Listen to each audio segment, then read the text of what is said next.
It's not a monster, it's just a doggy.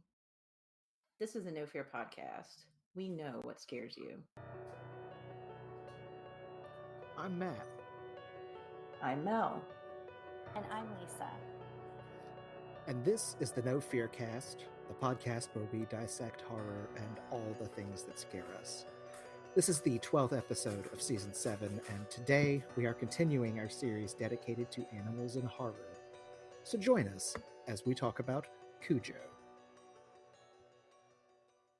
So we are talking about Cujo in this episode. So here's a little bit of background on Cujo. I'm sure most of you know the big, lovable, fluffy puppy that Stephen King wrote about and was made into a movie adaptation.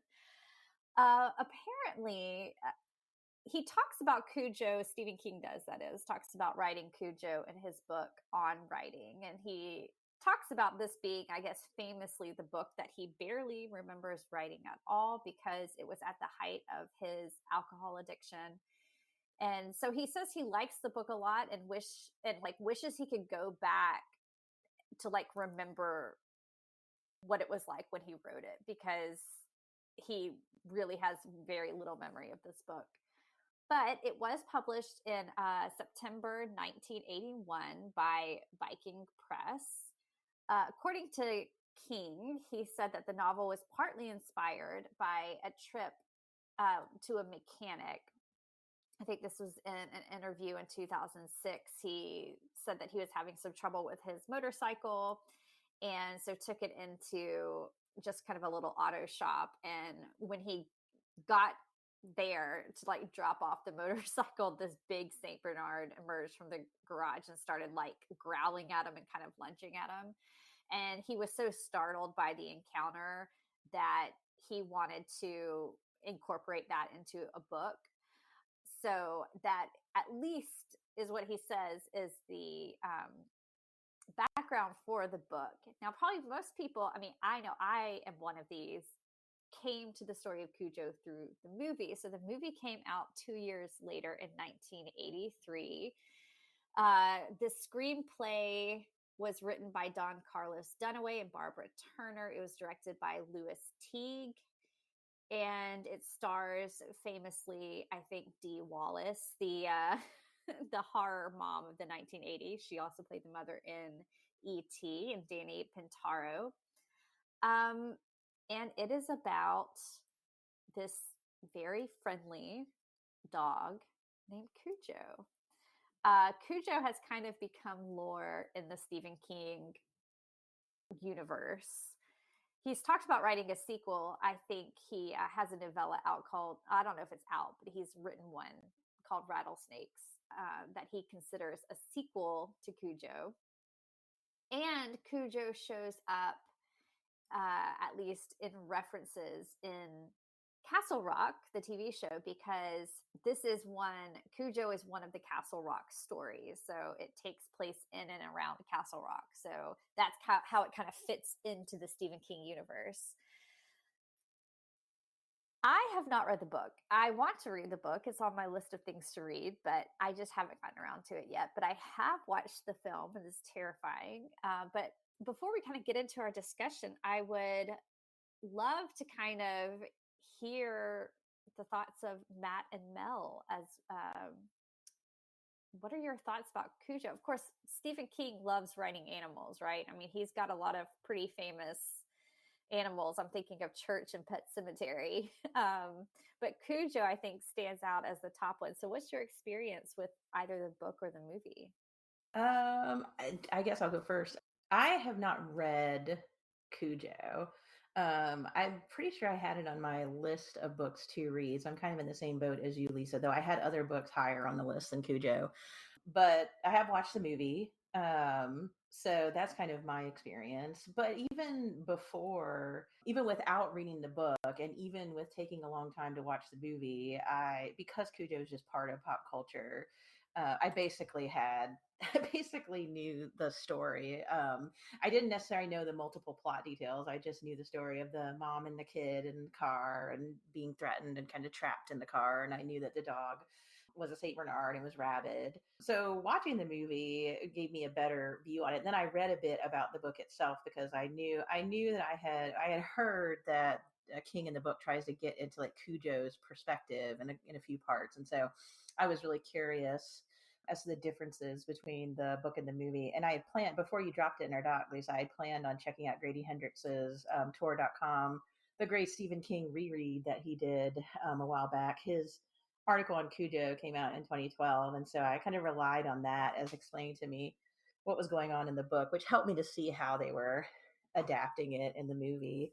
I guess I could just do a couple brief impressions before I toss it to Matt, because I think, Matt, you might have read the book, in addition to seeing the movie, so you can add that perspective.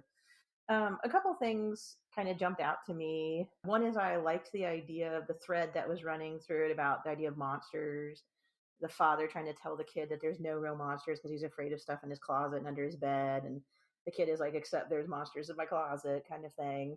And then the words that he's supposed to use to keep the monsters away. And then there's kind of a real life monster. It's not really supernatural. It has a real reason because Cujo's rabid. And also, I know we had I think it was a Fangoria article in defense of Cujo that we had in the doc. Before I read that article, I felt sorry for Cujo. You know, it's not his fault that his owners never got him a rabies shot or whatever he needed. The beginning of the movie made me sad because he looks happy. He seems to like the kids, and then he gets bitten and he turns rabid, and it's terrible, and he's monstrous, but he was made that way by something in nature. So I don't know. It kind of reminded me of our discussion, Lisa, and the idea of animal horror, and that sometimes it can be quite natural. I mean, he wasn't looking for a rabid bat to bite him, but that was the danger and the nature for him. And then he is made dangerous by that, by the disease, and then becomes a danger to humans. So obviously, I felt terrible for what he's doing to the mother of the child who spent the whole movie like stuck in a car. But I did feel sorry for him too because he really is just. It seems like a good dog, which seemed to come up a lot in the Grady Hendrix article. I guess that phrase. Um, Trying his best to just be a dog, and through like negligence and pure accidental horrible fate, I guess you would say, he gets turned into something that he never, I guess, wanted to be, if you put it that way. So I thought, I mean, this really fits what we were talking about with animals and natural horror, and nothing else kind of coming into the formula to make it scary other than just terrible things that can happen in everyday life. Also, I thought it was interesting that the director of photography or the cinematographer was Jan de Bont, who did Twister, of course, and the interesting, I'll use that word, Haunting of Hill House adaptation. So we've mentioned him before on the podcast. So I thought we would give a little shout out there with that trivia point. Matt, what's your experience with Cujo, and any impressions you want to share? Well, I have read the book.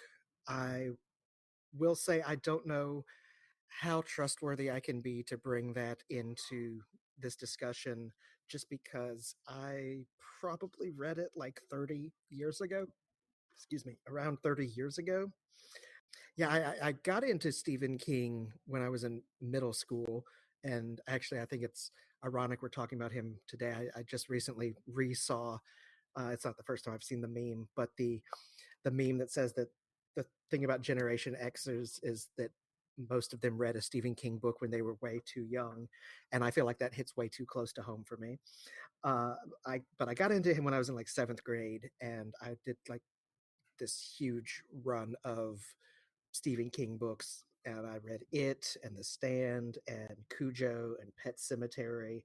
And I think there was one or two others in there too. I think The Dead Zone was one of them, just like all in a row, basically. And so I haven't actually read the book since then. I did kind of look back over a kind of overview of the book itself, not just the movie, just to kind of refresh myself before we started recording. But I'll be frank that my memory of it is probably not as precise as it could be. Um, I, I guess my over, and I have seen the movie as well. Should mention that too. Um, I mean, I guess my overall impressions. I agree with you that one thing about this that does work so well is how naturalistic it is, that it really, I mean, to go from other Stephen King books of the era, which would be like a girl with psychic powers who was bullied and abused and lashes out at her prom, and uh, a boy with psychic powers who lives in a haunted hotel and has to escape his murderous father, to a dog with rabies. I mean, it's a pretty, you know, it's not a supernatural explanation, and then and there are hints and allusions that there could be something more supernatural at work than just the dog having rabies. But at face value, that's all it is, and I think that's all that it takes to make it scary. I vividly remember reading To Kill a Mockingbird and the scene where Atticus Finch goes and shoots the rabid dog. Like, that always stood out to me because I guess I read it at an age when I was impressionable enough, and I asked my dad about it, and my dad, being um, honest, said, "Well, that's the problem with rabies, is once you start like showing symptoms, it's too late to get the rabies vaccine." And that stuck with me. I mean, it was one of those, like, if you think you've been bitten by a rabid animal, you have to get the vaccine before you even start having symptoms. Otherwise, it's already too late and you're going to die from it. And I mean, that idea just has always taken hold. I mean, I wouldn't say I'm like terrified of rabies, but I'm terrified of the idea of rabies, I guess. Um, I mean, I don't spend every day thinking about it. It's not something I think about very often at all. But when I do think about it, I think, oh, holy crap, that's a scary disease. Because, again, I mean, most of us will know if we're bitten by an animal, but if you take too long or whatever, then you're a goner. And I guess I'll just end my overall impressions because I feel like I'm starting to dive into a deeper discussion here. But I mean, I think it was you, Lisa, that mentioned that Cujo, just as a name, has become such an iconic thing that, I mean, you can say Cujo to someone who has never read a Stephen King book in their life, and they know what you're talking about. They may not know the exact story, but they know it's a big, deadly dog story. And, it's definitely, I think, of all of his books, I mean, this is one that has really entered just like the cultural lexicon as a way of referring to things. I mean, I've heard people refer to someone else's dog as, "Man, your dog's like Cujo because it's big and scary." I told my younger brother that because he and his wife had a Doberman who was very sweet if she knew you, and very, very terrifying if she did not. And when I first met her, she barked at me and showed teeth, and I said that they had just adopted Cujo. So, yeah, I mean, it's become a very iconic work just in terms of like the people that it's reached. It's really become like a major cultural kind of touchstone, I guess. You say Cujo to anybody, and they'll probably know what you mean. It's really interesting to me that you bring up that point about Cujo entering into our lexicon, because you're absolutely right with that people who even don't read or watch Stephen King adaptations, that they understand what you mean when you say Cujo, and how it's come to represent something monstrous, even though there's nothing supernatural that really happens in the course of this book. Everything, or in the movie too, I mean, everything is something that could potentially happen, which I think is one of the things that makes it so terrifying. But it also, I think, drills into some really deep seated fears in our society. Number one, just being dogs themselves and animals, because we we do know, it's rare, I think most of the time animals are like the pets that we have, the cats, the dogs, they're loving animals, and most of the time are not going to harm you. But like, I remember being a kid and being afraid to walk past certain houses in my neighborhood because their dogs were scary and I didn't know what they were going to do. And I was worried if I would see one, out on the street, maybe without a leash on or something like that. So, I mean, I think that's like a real fear for people. I've certainly known people who have gotten hurt by dogs, who have gotten bit or, I hate to use the word attacked, but I have known people like that. So, I mean, that adds to the fear too. And then when you add on the rabies, Matt, for everything that you were describing, I mean, it's not something I think about often, but it is something that has always been a fear.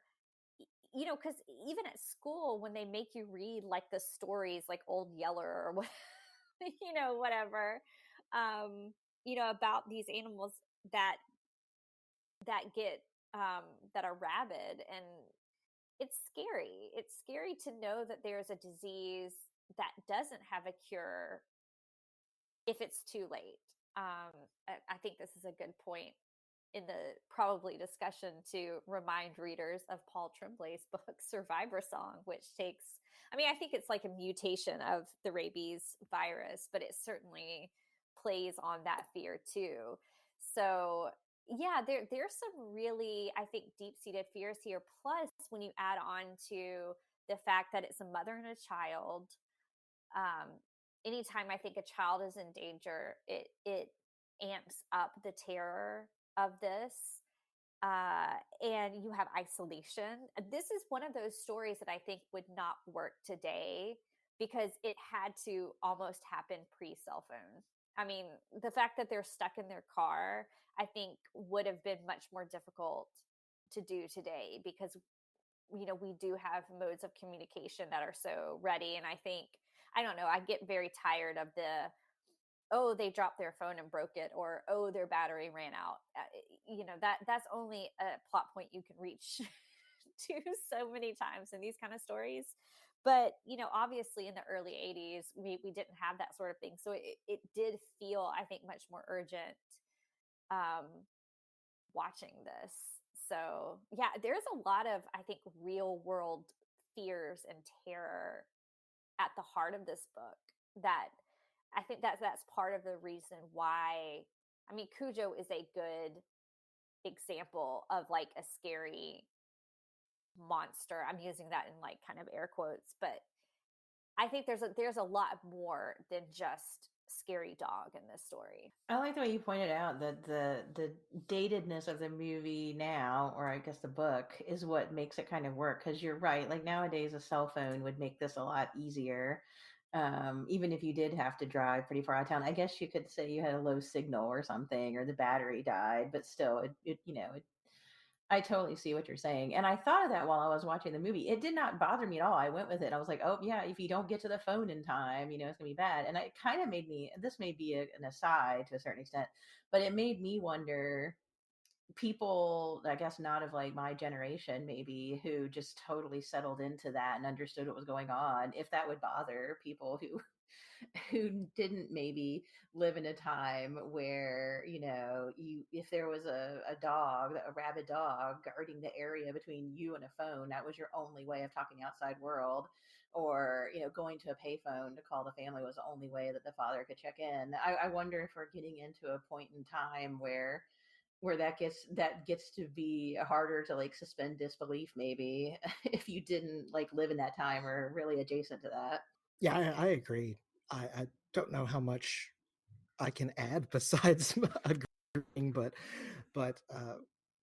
the prevalence of cell phones, I guess I hadn't really thought about that. I'm still kind of like turning that over in my mind, but that's a really, really good point about like modern stories that can really undercut some of the older classic stories that we grew up with, I guess, because yeah, just having instant, constant communication with the world definitely fixes a lot of problems. I mean, I was, while you were both talking, thinking of other stories that would not have happened in the age of cell phones. And I think, the Texas Chainsaw Massacre probably would not have happened, or certainly would not have gone down the way that it did.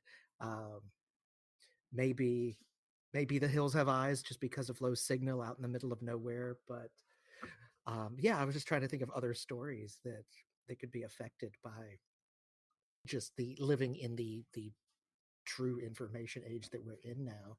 And I do agree, you can only have the broken or low battery plot device so many times before it does just get very worn. And I mean, I guess it's something that we'll have to just understand as a conceit in order to have the story have a little more realism to it in this day and age. But yeah, it does feel like something that could be very easily just overused to the point of, I guess, boredom, if you will. Yeah, I mean, I don't know. This would get us off topic, so I'll try not to follow this tangent too much. But I do like your idea, Matt, of I feel like if we're going to do this in the modern times, you almost have to have it set in a place that's so isolated, kind of like a Hills Have Eyes type place that the cell signal wouldn't work. I mean, I haven't been to Maine, but I have been to like rural Mississippi, and I know my phone doesn't work in a lot of places, so I imagine Maine would be similar. So I mean, that would probably be enough for me really to buy it, that that they were out there. But I do think that this isolation is something that is important, because when we're talking about what happens in this, so we're going to talk, I'll say, probably more about the movie than the actual book itself, although I do want to circle around at the end to talk about a little bit about the book. But in the movie, we have Cujo, who is kind of the friendly dog, and he's out chasing rabbits, and he sticks his head into a place where it's not supposed to go, and a rabid bat bites him. And so that's kind of the inciting incident. And then we kind of cut to this happy family, and we learn very quickly that they are not as happy as they seem, because the husband is this advertising executive, but things aren't going well for his advertisement. Then Donna, the wife, she's having an affair with I guess it was like a fling from high school, or like an ex-boyfriend, and her husband finds out about it kind of all at the same time. So there's like all this drama between them, and then there's their very young son, who's kind of in the middle of it. And honestly, like, that was one of the things I remember kind of tuning into early on when you're watching this, is that Tad, the son, seems like he's in a precarious position anyway, like even before he gets out to the mechanic's house, just because his parents do not seem to be the family is on the brink of kind of collapse already, which part of me thinks, do we really need all this drama in the family? Let's just get to the get to the dog faster. But then, I really do think it's effective, because you already kind of have a family in crisis prior to this. So and then that kind of plays into, I think, too, like her husband wondering where she's gone and not really realizing it right away, which again further puts them in danger. So it does kind of play out later. But you have this family on the verge of collapse, and that's when the kind of two storylines collide, because you have this family who's the owner of Cujo. The husband is a husband and wife, and a son too, I think. And they're out. They leave. The mom and the child leave, because they're getting away. And then the original family, the fighting family, I guess, go out to their house because she needs to get her car repaired. So that's why she's going to the home of this mechanic to make sure like he's getting things done. And honestly, he's kind of a mean person to begin with, but she doesn't really have much of a choice.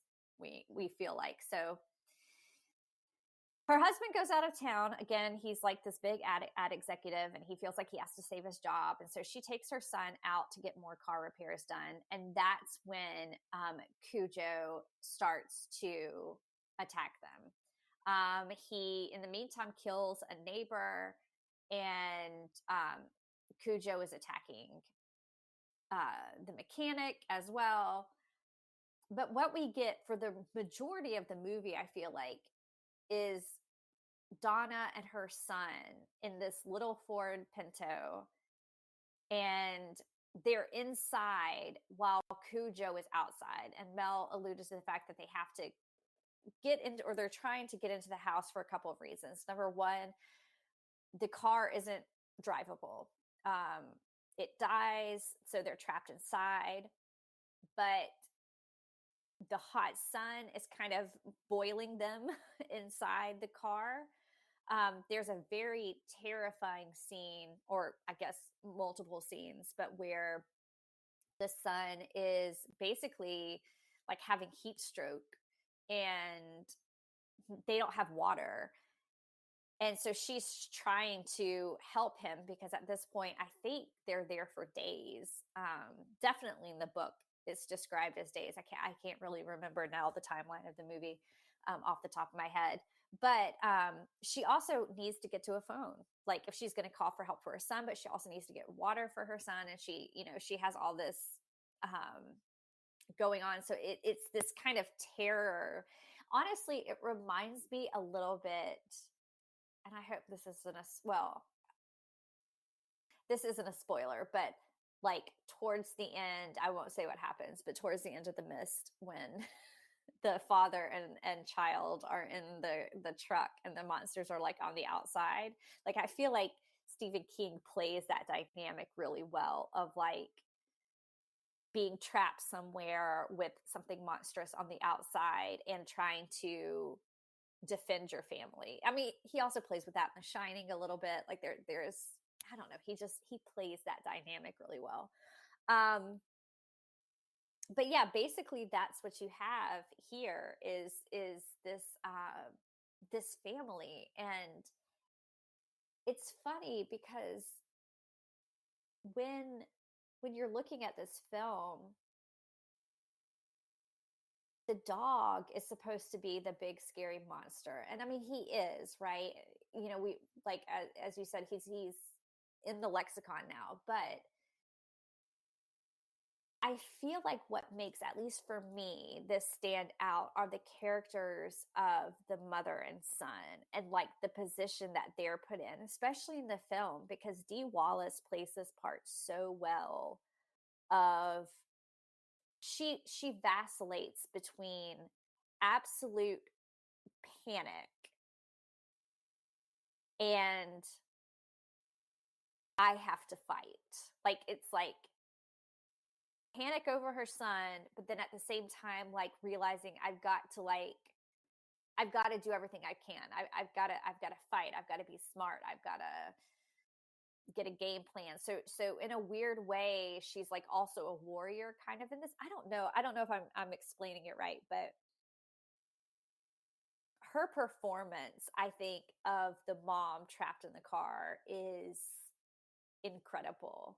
Um, the child actor too, Danny Pintaro, who people might recognize from Who's the Boss, because he was the little boy in that too. He's also really great in Cujo. I mean, he plays, I think, the part of I mean, I hate to say it, but like a dying child, because he's close to death. But um yeah, the character of the mother is just one that like I really connected with the first time that I saw it. And I don't think this story would be as strong without her character.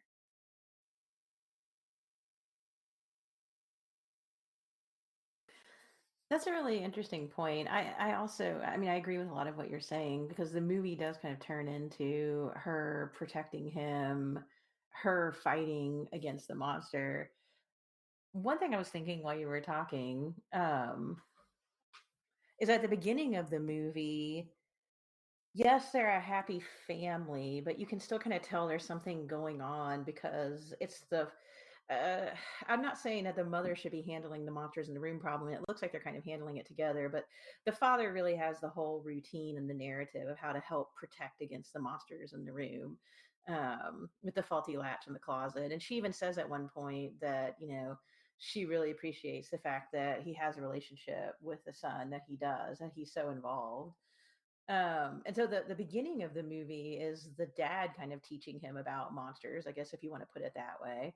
And he has a very close relationship to the dad. As the marriage starts to disintegrate because the dad realizes what's going on, you see the son, like you said, Lisa, understanding that there's a schism between the parents, and there's almost like a little bit of like not trusting the mom. So it's interesting that the dad is the one that leaves, and he's super worried about the monsters coming out and bothering him. And then he ends up trapped in the car for like 2 or 3 days. I guess I feel like it's like two, but maybe longer, with the mom. At one point, she tries to get the monster words to like read them and calm him down, and he won't even let her like really hold them that long.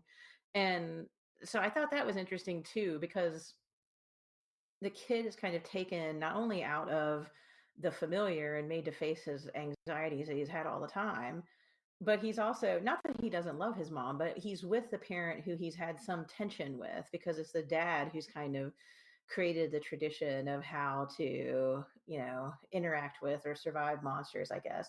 And then the mom ends up being the one who literally physically faces the violence. I mean, she's basically got to be treated for rabies as soon as she can be by the end of the movie. I mean, she really, I mean, she's like fighting this dog with a baseball bat, in her hands, to protect him. And so I thought it was interesting how the closeness of the parent child relationships shifted over the course of the movie until, spoiler alert, it kind of reunites them by the end because they kind of work together, to help him. And also, it was interesting to me too how the two families were paralleled to each other. Like Cujo's family is also not working and is broken because the mechanic is abusive and the wife is trying to get away. The loss of the mechanic, I'm assuming, will help bring stability perhaps to that family. And then the trial, I guess, that the other family is going through might help with that rift. So yeah, there's a lot in this movie about dealing with anxiety and family that's tied to dealing with this scary, violent animal. You're exactly right about the families kind of being parallel and how they're each kind of broken in their own way. But then over the course of the story, at least our main family is reunited and brought back together. And so, in a way, I mean, you know, you could say that Cujo is just a story about a very friendly dog who likes to bring families together.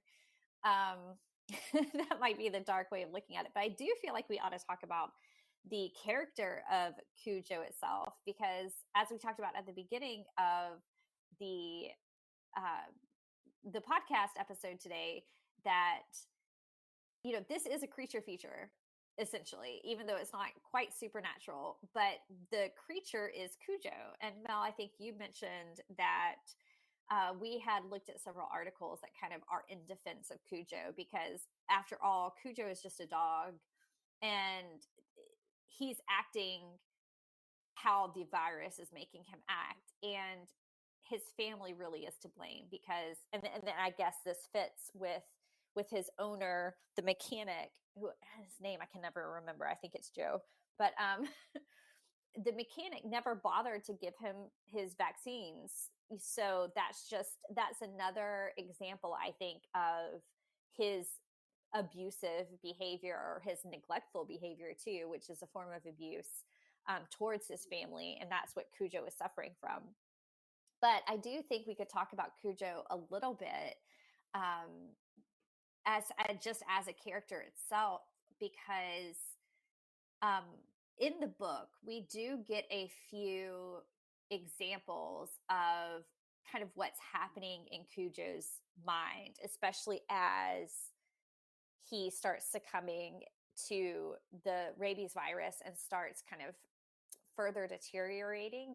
So it's one of these stories which I think is really, really interesting, that we get his story, which we don't really get in the movie, because I think that would have been difficult to film. I mean, they do follow him around a little bit, But we don't really get in his head in the way the book does. So really, the movie has the two storylines of the two families, and again, I think that probably fits for a movie um, that really is only 90 minutes long, just over 90 minutes, I think. So it makes sense that it's just kind of following these two families and their kind of parallel journeys and how they intersect because of this dog.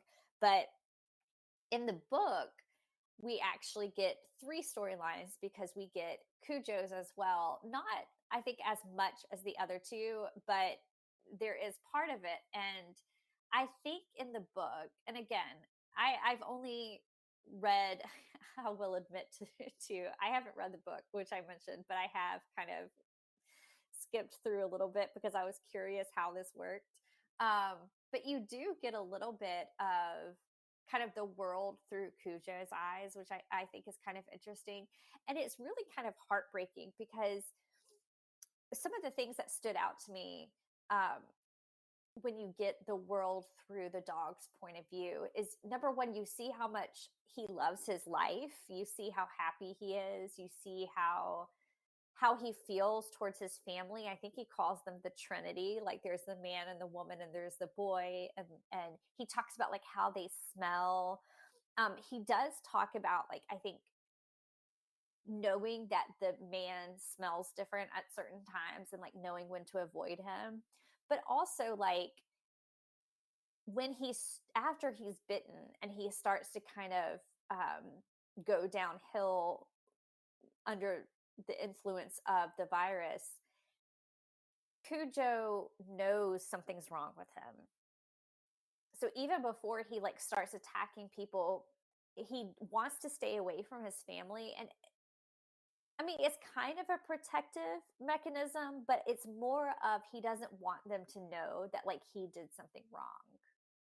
Because there's this like idea of, I'm going to go from good dog to bad dog, which is really like, I don't know, that just, the whole book, I mean, the whole story is sad when you think about it, that there's this, kind of happy go lucky dog who um, was neglected and unvaccinated and then ended up in this way. Like it's just pretty horrific. But I think when you get it from his point of view, where like he's worried about being the bad dog, and he's worried that like his family is going to be upset with him because he did something he wasn't supposed to do. I don't know. It's one of those things that is just, I don't know. It makes me upset. It makes, as a dog lover, it makes me upset. And so I think that's probably another reason that I haven't been like super quick to read the book. But I do feel like Cujo, I mean, well, he's definitely not to blame, even though he is kind of the monster in this book. And so I think that's something worth kind of pointing out. And I will say that in the book too, the ending plays out quite differently. I won't spoil anything for people who haven't read it, but I don't think everybody comes through quite so happy as they do in the film. Yes, that is one of the big differences between the book and the movie. And I won't spoil it either as to exactly what those differences are, but you're spot on with that. Um, to kind of jump back to what you were saying, though, I mean, I agree that, I mean, calling Cujo the monster almost does seem unfair, even from the movie perspective, but especially from the book, since you do get his internal view. I mean, if you really want to think of it, I guess the real monster is rabies, maybe, um, or the negligent owner who didn't vaccinate him. I mean, I don't know. Or it's How just about the anti-vaxxers? I feel like that's a good like. there you go. Yeah. There you go. I was even just going to say just the cruelness of the universe sometimes could almost be the monster, just because um, I mean, rabies is not an excessively common thing in even in the 1980s. I mean, it happened, but I mean, still not excessively common even amongst like domesticated animals, like pets and whatnot.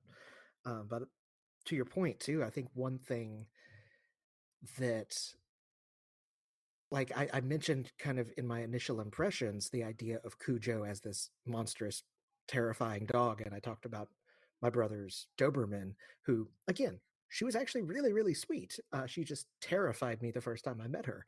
Um, and anyone who may not have ever been around a big dog may not realize that. I grew up, we did not have big dogs, but we had dogs growing up, and my wife really wanted a mastiff, and we like I was against the idea at first just because I was like, no, I don't want a big dog, blah blah blah. We ended up getting one, surprise. I caved, and he turned out to be the sweetest dog I've ever owned. Like I miss him to this day. He sadly passed on a few years back, but he was just a big oaf and sweet and gentle. Like the phrase "gentle giant" really did apply to him. And I've met other big dogs, Saint Bernards and Mastiffs that are similar as well. So I mean, it's I guess in one way for me, part of the horror of the story.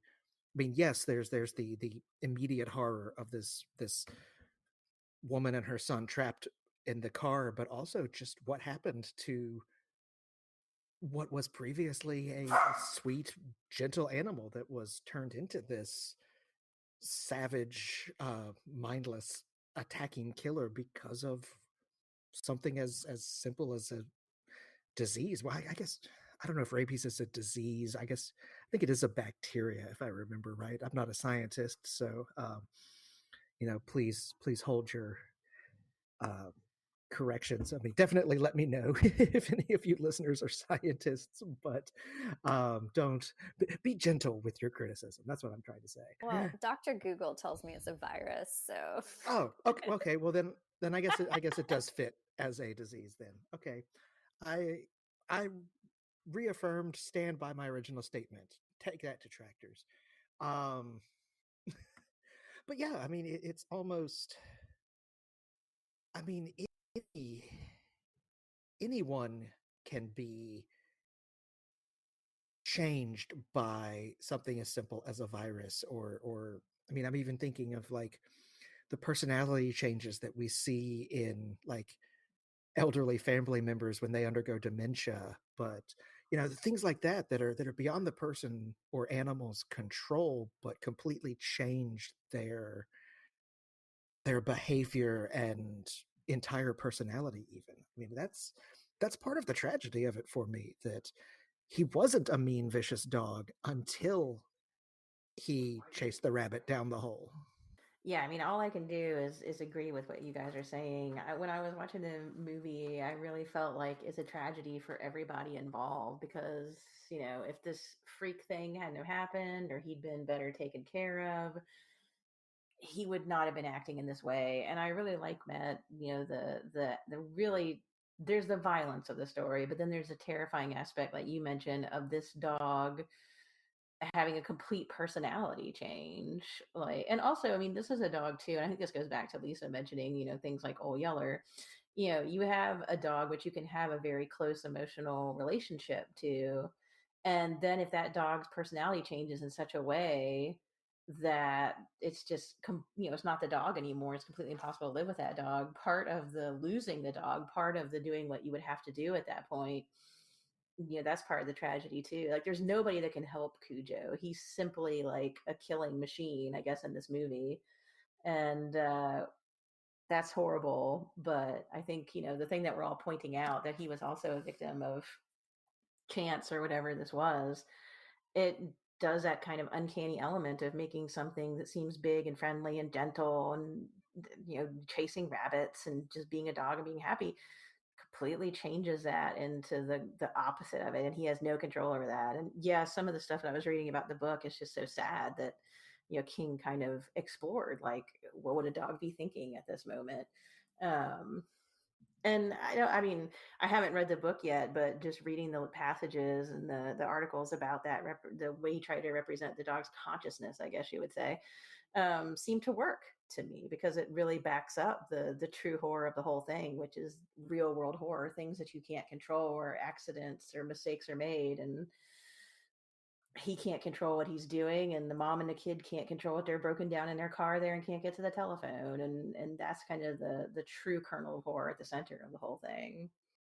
Yeah, I think you're absolutely right that that is kind of the true horror. And in fact, I think I have talked myself out of reading Cujo anytime soon because just talking about the dog and everything that happens, and I think that my heart cannot handle that. So I don't know. The film is terrifying enough. Maybe one day I will be brave enough to read the book, but I have a feeling that it's going to break my heart as well as terrify me. So I don't know. All right. Well, I think this is a good place for us to end this episode on Cujo. Um, I'm sure we will find many more animals in horror to talk about. Stephen King does have a few, as I mentioned. Um, but until then, we'd love to hear your thoughts on Cujo. And if you've read the book or just seen the movie, feel free to drop us a note. If you'd like, we're across social media at No Fear Cast on Twitter and Instagram. We also have a Facebook page. Our email is nofearcast@gmail.com. If you love what we're doing, consider supporting us on Patreon or simply rate and review us, which is entirely free for you, but it does help other listeners find us. Theme music is by Nicholas Gasparini. We'll be back in 2 weeks with a brand new episode.